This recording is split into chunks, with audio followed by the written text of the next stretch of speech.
I, 31 male, work as a software architect. I grew up in a house where we pinched every penny, so I spent my entire 20s grinding. I live in a high-cost city, drive a 10-year-old sedan, and put 40% of my income into investments. By the time I met my fiancé, 28 female, I'd built a net worth of about $1.2 million, mostly in tech stocks and a rental property I snagged during the 2020 dip. She's beautiful and charismatic, but she comes from a family that treats credit cards like magic wands. We'd been dating for 2 years when I proposed. I saw the red flags, but I chalked them up to lifestyle differences we could work through. That changed 3 months ago on a Tuesday while we were looking at wedding venues. The place she wanted cost $15,000 just for a Saturday rental. I mentioned we might need to trim the guest list to stay within a reasonable budget. She stopped walking, looked at me with a smile that didn't reach her eyes, and let out this light, airy laugh. Honey, why are you worrying about the budget? You're on track for promotion and your portfolio is huge. I actually put in my 2 weeks notice at the gallery today. I froze. You quit? Without talking to me? How are we going to cover your half of the mortgage and the wedding costs? She shrugged like it was nothing. I don't need a job. Your future earnings are my retirement plan. I'm going to be a full-time wife and eventually a stay-at-home mom. It's what I deserve after working so hard in my 20s. I just stared at her. The entitlement was so casual, so baked into her worldview, that it felt cold. I didn't argue. I didn't raise my voice. I simply nodded and said, "Smart. Very efficient." She beamed, thinking she'd won. But that night, I didn't sleep. I realized I wasn't a partner to her. I was a subsidized lifestyle. In my state, community property laws are aggressive. Anything earned during the marriage is split 50-50ths. If I kept my assets as they were, and she spent the next decade retiring on my dime, she could walk away with half of everything I'd built before I even met her. The next morning, I called a childhood friend who's a high-asset estate attorney. I told him I needed to move everything: the brokerage accounts, the rental deed, the intellectual property for my side hustle app. He warned me that doing this right before a wedding looks like anticipation of divorce, so we went with an irrevocable trust. I transferred ownership to the trust. I no longer own the assets, the trust does. I can't take them back, but she can't touch them in a settlement because they aren't part of the marital estate. I spent the next month quietly moving my life into a legal fortress. I didn't tell her. I watched her spend her days shopping for the wedding, charging high-end bridal brunch, outfits to her credit cards, convinced my future paycheck would wipe her slate clean. The drama started when my father, a total traditionalist, found out I was pushing for a prenup. He called me screaming, saying I was treating her like a business partner and that her mother was crying. I told him I was protecting what I built before she existed in my life. He told me if I loved her, I'd trust her. Her father even threatened to pull their contribution to the rehearsal dinner. I told them to go ahead. Then came the real explosion. I sat her down and handed her a folder with the prenup draft and the disclosures for the irrevocable trust. I told her she'd need her own lawyer. She laughed that same retirement plan laugh and said she wasn't signing anything because what's yours is mine. I told her to read the second page. When she realized the trust owned the house and the accounts, she went from smug to ghostly white. She threw the folder at me, calling me a snake for trapping her in a life of budgeting while I sat on a gold mine. Her father called me an hour later, booming that I was acting like a criminal and that there would be no wedding unless I dissolved the trust. I told him it was irrevocable and perfectly legal. That was the end of week 1 of the war. The pregnancy threat was what finally killed the relationship for me. I was standing in the hallway and overheard her on the phone with her sister. She said if she got pregnant before the wedding, I'd have to pay out of my salary for 18 years and she'd make sure a judge saw the trust as an available resource. I walked into the kitchen and she nearly dropped her phone. She tried to play it off, saying her family lawyer called what I did fraudulent conveyance.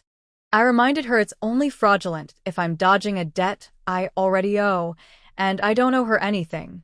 The next 3 weeks were a psychological slow burn. She stayed in the guest room, refusing to move out, claiming tenancy rights.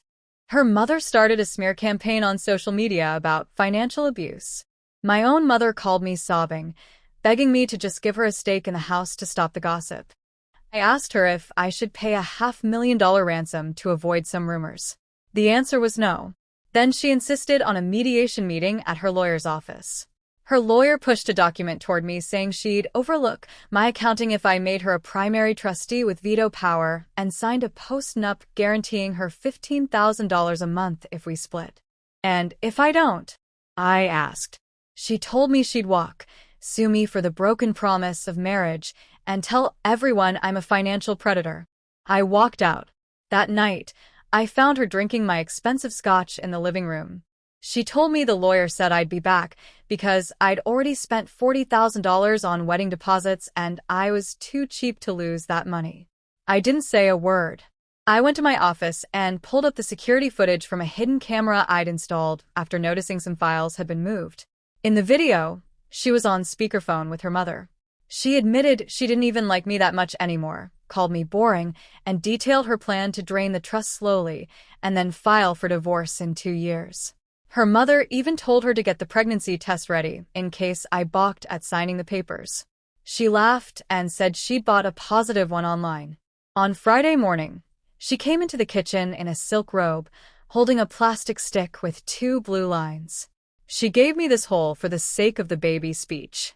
I told her a baby changes everything and arranged a meeting for the next morning with both sets of parents and the lawyers. The conference room was packed. Her parents looked like they'd already won the lottery. I told them I wanted to show a tribute video for the wedding. I turned on the monitor and played the kitchen footage. The room went dead silent. Her voice filled the space, explaining how she was going to use a fake pregnancy to extort me. Her father's mouth hung open. My mother gasped. When it ended, I pulled out the pregnancy test she'd given me and told her I'd check the shared iPad's browser history for fakeababy.com. I think we're done here, her lawyer whispered, already packing his bag. I told her father the wedding was canceled. I'd lost $40,000 in deposits, but it was a bargain compared to being married to a predator. I told my mother that if she ever suggested I give this woman a dime again, we were going to have a very long period of silence. Then I gave my ex 24 hours to get her stuff out before I changed the locks.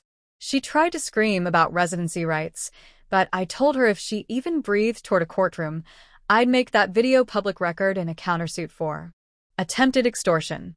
Her reputation would be deleted, but I wasn't quite finished. Her family's finances were a house of cards. Her father had co-signed for her credit cards and taken a loan for their half of the wedding costs. I also remembered paying $12,000 toward medical bills for her dad the year before.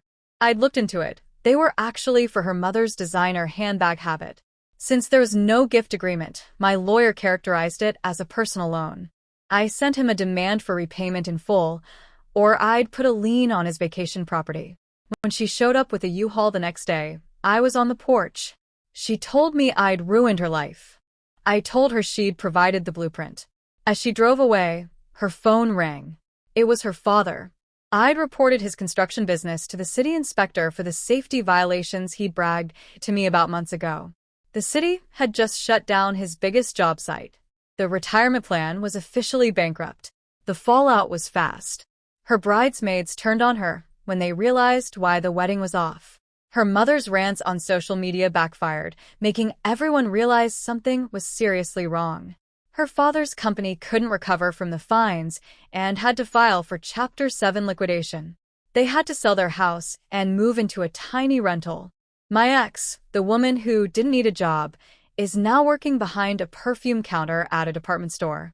She's selling fragrance to the kind of people she thought she'd be. I checked my portfolio recently. It's up 8%. I'm still in my old sedan and still investing 40%. But my home is quiet and my future is mine. I learned the hard way that the most expensive thing you can deal with is a cheap person with an expensive appetite.